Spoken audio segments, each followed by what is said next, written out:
The term school choice has been thrown around a lot over the past year, especially here in Texas. Some people say it is the savior of a broken education system. Other people say it'll destroy everything. But what actually is school choice? It's actually a lot more complicated than you would think. We're going to talk about segregation, the unschooling movement, Harvard and LBJ, Milwaukee, and yes, even high school football. But the history only tells us part of the story. Stick around to the end to hear my solution for school choice. Let's go. My name is Mac Latimer, and this is Imagine Better. Before we dive into the history of school choice, we first have to define what it is. To do that, we're going to use a hypothetical system with absolutely no choice at all. This system would require every student to go to their neighborhood school from K to 12 without any options. Now, splitting off from that system, we have 6 different versions of school choice. The first version, right to exit, allows people to withdraw from the system to attend private school or homeschool. Right to exit is the absolute bare minimum of school choice. The second strain, public choice, is when the public schools allow students to have different options within the public school system. Public choice ranges from magnet schools to allowing students to transfer to other public schools with open slots. The third version, charter schools, is a hybrid model between public schools and private schools. Depending on the state, they are mainly private organizations that receive public funds to teach students. They still have to be approved by the government, and in many cases, they are still pretty heavily regulated. The fourth strain, tax choice, is when the government gives tax credits or deductions to encourage choice in some way. There is an extensive range of these programs. The fifth strain, private vouchers, is when the government gives parents a voucher to bring to a private school who in turn redeems that voucher for government funds. The sixth and final strain, education savings accounts, is what most people are talking about when they refer to school choice today. An educational savings account, or an ESA, is an account that is funded every year for every school-age child that does not attend public school. Parents can then spend that money on private school, tutoring, school supplies, or really anything that is directly related to that child's education. So let's dive into the history, but instead of going chronologically, we're going to dive into each of these 6 strings separately from the 1950s when the current iteration of public schools began. If you want to dig in for yourself, just be aware most of the sources out there come from very radically pro or very radically anti-school choice sources. So take everything with a grain of salt. Right to exit is pretty straightforward. Homeschooling took off in the 1970s when John Holt proposed that children should be unschooled until the age of 8. He believed that the public education system was too industrialized and robbed our children of their creativity. The unschooling movement on the left was then joined by the evangelical homeschooling movement on the right in the 1980s. Homeschooling has always been legal in Texas and is treated the same as an unaccredited private school. There actually isn't even any mention of homeschooling in the education code in Texas to prohibit or allow it. Both of these strains of homeschooling in the US from time to time have had legal restrictions, but homeschooling in the US has never been illegal for long. Several states have tried to ban it, but the Supreme Court steps in time and time again to stop them. Right to exit is a constitutional right in the United States. Unfortunately, some school districts still attack private schools and homeschoolers for drawing students and funding away from the public school system. Public choice has a million different iterations, so we're going to focus on public choice in Texas. Public choice in Texas is handled almost exclusively at the school district level. Texas doesn't mandate or prevent school districts from creating specialized schools. First, there are magnet schools. Magnet schools are specialized programs based on competitive acceptance rather than where you live in a district. There are 3 main types of magnet schools. Add-on programs, which are individual classes in a school. School within a school, which are specialized schools located on the campus of another neighborhood school. And separate and unique schools, which are whole specialized schools all to themselves. Magnet programs can be anything from art-focused programs to gifted and talented programs. PJ Stamps and Bragg Stockton planned the first magnet school in the 1960s. The plan was to have a school within a school that focused on high achievers and allowed them to specialize in different professional areas, from medicine to filmmaking. They received approval to start the school in February 1971 and opened the school in fall as Skyline High School in Dallas ISD. The following year, the federal government actually started funding magnet schools to help them accelerate. The federal government continued funding these programs off and on to the present day. Despite their overwhelming popularity with the students that they serve, the magnet program in Dallas faces constant opposition from their own school board. Magnet schools are the top schools in our public education system, but despite their success, most districts don't even offer them. Out of more than 1,200 independent school districts in Texas, less than 50 of them offer magnet programs. Unfortunately, some school districts attack magnet programs for drawing students and funding away from neighborhood schools. Then we have the Texas Virtual School Network. Created in 2009, the Texas Virtual Schools Network provides full-time school for grades 3 through 12 and provides individual classes for any public school attendee. This program provides at least a little choice to all Texas public school students. Charter schools are the next branch of school choice, and most people don't completely understand them. Texas charter schools started in 1995 when George W. Bush signed a major education reform bill into law. So, what is a charter school? A charter school is a public school that doesn't have to adhere to all the regulations that regular public schools have to adhere to, does not have the power to tax for building costs, can accept students from anywhere, and is managed by institutions of higher education, nonprofits, or government entities. Now, this bill created 3 types of charter schools. The first is open enrollment charters. The state approves these schools, but has a yearly and a total cap. Only 305 charter schools are allowed in Texas. Thankfully, there can be multiple campuses under each charter. The second is campus charters. The local school can approve these as new charters or charters taking over an already existing school. The third is home rule charters, and while none of these exist currently, a school district could theoretically turn itself into a whole district of charter schools. Now, you really shouldn't be surprised that the vast majority of charters in Texas are open enrollment charters. Unfortunately, some school districts attack charters for drawing students and funding away from public schools. At least 983 charter school campuses serve almost 500,000 students, but despite this, there is still a waiting line of nearly 130,000 students. The shortage is because the state is currently rejecting 80% of charter school applications, and cities are denying zoning exceptions for those charter school buildings. Charter schools also disproportionately serve disadvantaged communities and have better results than public schools who serve more advantaged, wealthier communities. Tax choice is the next branch of school choice, which is often billed as a compromise between no choice and vouchers or an ESA program. The government can structure tax choice in many ways, but since it never passed in Texas and isn't seriously being considered, we're just going to review the basics. Tax choice is when the government gives tax incentives, either deductions or credits, to people who donate to private school scholarship programs. Even in states where these do exist, they don't work very well because not very many people want to pay for school twice. The next branch of school choice is the one that gets the most hate: vouchers. The modern iteration of vouchers comes from Milton Friedman's The Role of Government in Education, where he proposes public funding for private education. He called for a universal government-funded scholarship for private schools, or a voucher. People across the political spectrum championed vouchers. After Brown v. Board of Education, 7 states reprehensively designed a voucher program specifically for white students to go to segregated private schools. Thankfully, this was struck down by the Supreme Court.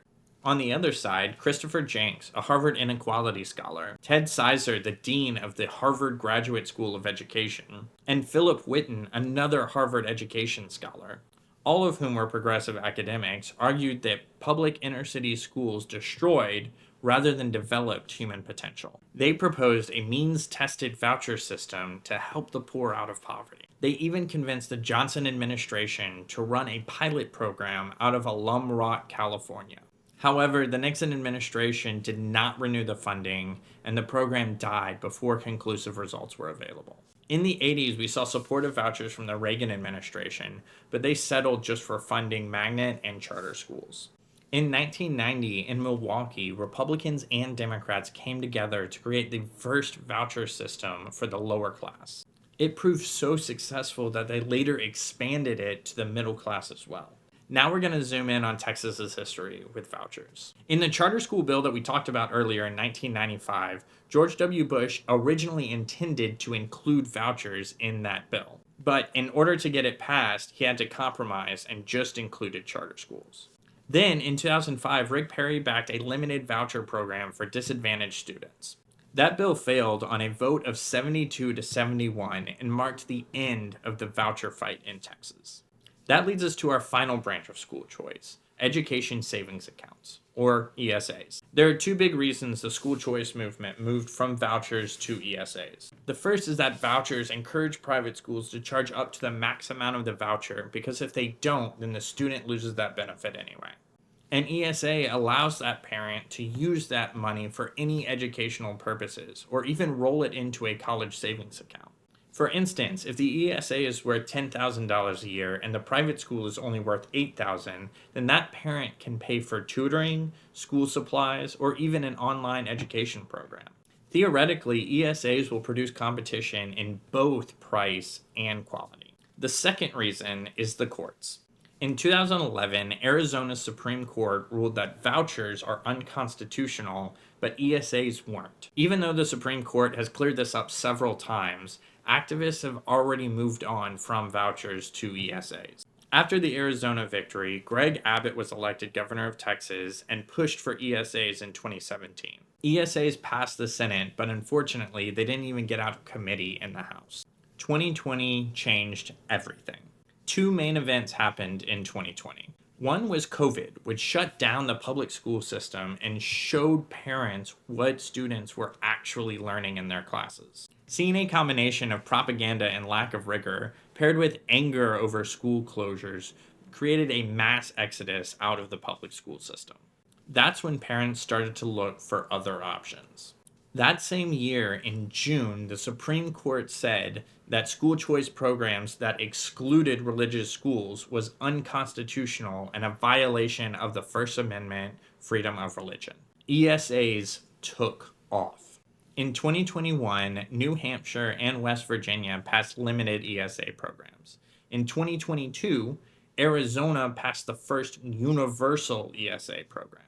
In 2023, Arkansas, Iowa, Florida, and Utah passed universal ESA programs. Greg Abbott joined the fight once again and in 2023 pulled out all the stops to pass ESAs in Texas. His problem was that there was only 65 pro-ESA Republicans in the House at the time and not nearly enough Democrats to close the gap. He tried to solve this issue by combining a historic teacher pay raise with ESA. He still only got 65 Republicans and one Democrat to vote for that bill, and it failed. Betting on the popularity of ESAs after COVID, he decided to challenge anti-ESA representatives in the primaries. With 65 pro-ESA representatives starting, 5 anti-ESA representatives retired, and they were replaced by 5 pro-ESA representatives. Then, 9 challengers beat anti-ESA representatives, and 2 pro-ESA representatives were defeated by anti-ESA challengers. I know that was a lot of numbers, but the result was 77 pro-ESA lawmakers out of 150 House representatives. In all likelihood, Texas will pass universal ESAs in 2025.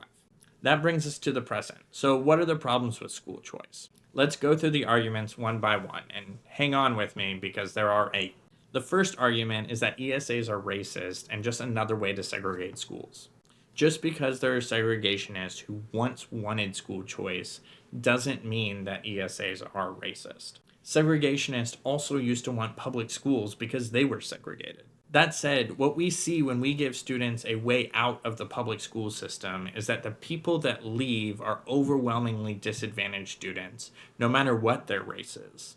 In 2022, the GAO even came out with a study that public schools are the ones that are increasing in segregation due to neighborhood increasing segregation. Public schools aren't racist because they used to be, and ESAs aren't racist because segregationists once supported a very specific kind of school choice. Most people who support ESAs and public schools just want to see the best outcome for students. The second argument is that ESAs take money away from public schools, and guess what? They absolutely do.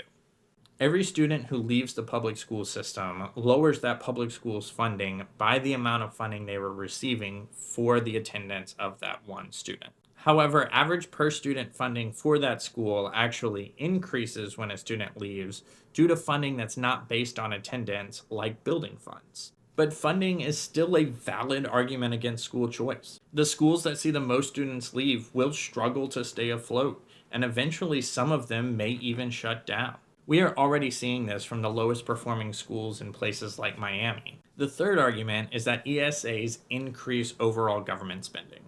This claim is valid, but only at first. At the start of an ESA program, the first parents to use it are usually the ones that have already left the public school system. These parents would shift the burden of paying for their students' education from themselves back onto the states. That would absolutely increase government spending. However, they decrease spending once these programs start to expand and pull even more people away from the public schools. Since the ESA funding is less per student than public school funding, every time a student leaves a public school to go on the ESA program, overall government spending actually decreases.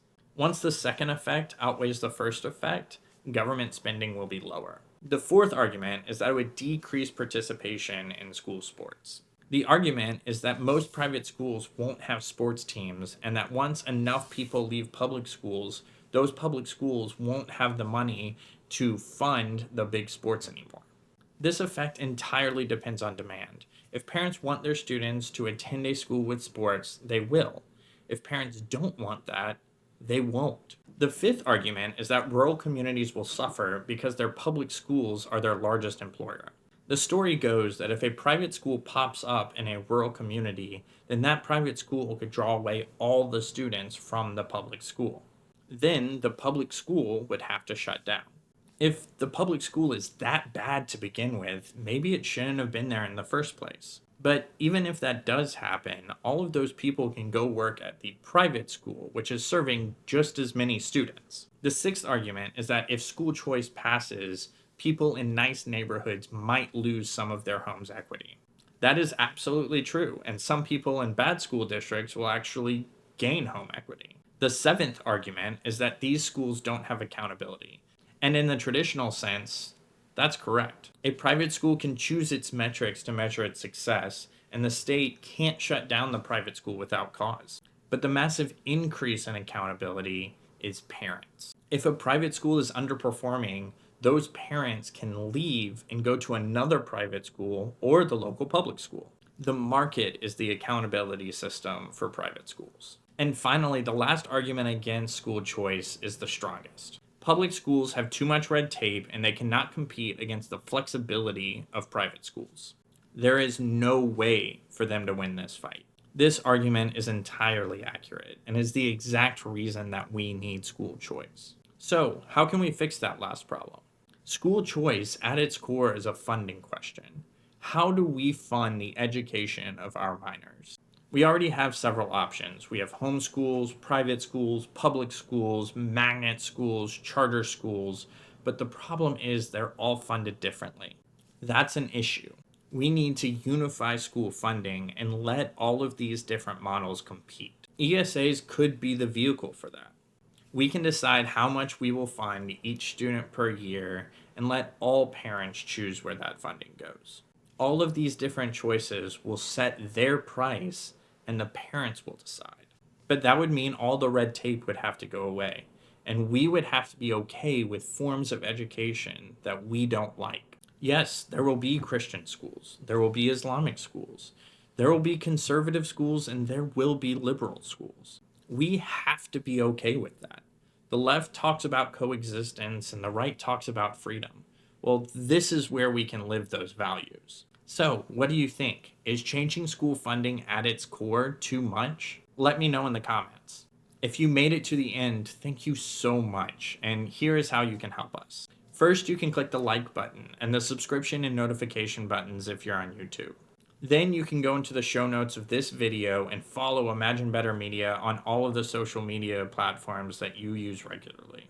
After that, please share us with as many people as possible, both in person and online. Finally, you can go to imaginebettermedia.com and sign up for one of our subscriptions. Thank you to our VIP subscribers who help make these videos possible.